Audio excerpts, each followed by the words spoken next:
about your tattoos, just a little bit. Did your brother turn you on to that? Is that Yes. his bad influence? Yeah, he got a tattoo when he was 15, and I'm 2 years behind. So when I turned 15, I was like, hello, my turn. And so I got this little onk on the back of my neck, which I have no reason, I mean, I don't know why I did that. But when I was 15, I wanted it. And then I've gotten one like every 6 weeks or something since. I have like 40. And I just love them. They all have stories. They all mean something to me. I never went to a tattoo shop and like picked something off the wall. I just like come up with this idea and just want to express it. And some are really bizarre and weird. But I'm like, well, I was 19. It's like what I wanted, you know. And they narrate my life, I guess. What's the last one? This one. You know Kat Von D? Yeah. She did this on her TV show called Ellie Inc. And it's my favorite painting by this woman named Audrey Kawasaki. And it's called My Dishonest Heart, and I can't really wrap my head around a tattoo artist perfectly replicating a painting. Like, it totally freaks me out.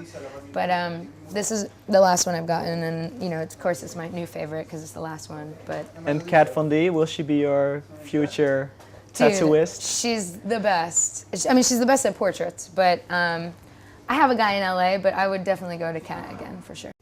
There's also one that really has to do a lot with the album that I saw here on your arm. Yeah.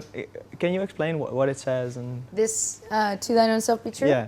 Well, basically, I remember when I signed the record deal in July, and then there was like this window between July and maybe September where the label and I were talking about a plan, and there was this idea of, well, maybe we should market you this way, or maybe you should write songs like this, or let's put you in the studio with all these different people. And I remember like having this weird feeling in my stomach, and I listened to my gut so clearly, and like it just didn't feel right. And I kept saying things like, well, I don't know how I feel about that, or I don't really want to change the way I look, or, you know, and like they, of course, in the end were like, okay, you know, and it was all fine. But I remember this, like, I wanted to remind myself that I need to be authentically me, and that's how I got to where I'm at, being me, and that no matter what kind of changes people want to make, like, I have to stay true to myself. So it was just for me. But is that something you have to be reminded to? Yeah, it's so easy to like get wrapped up in everything that like I seriously,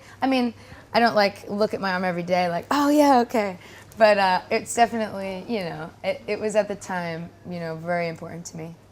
There's one big downside about tattoos, I What's believe. that? Your body only has so many places I know. you can put them on. So where does it stop?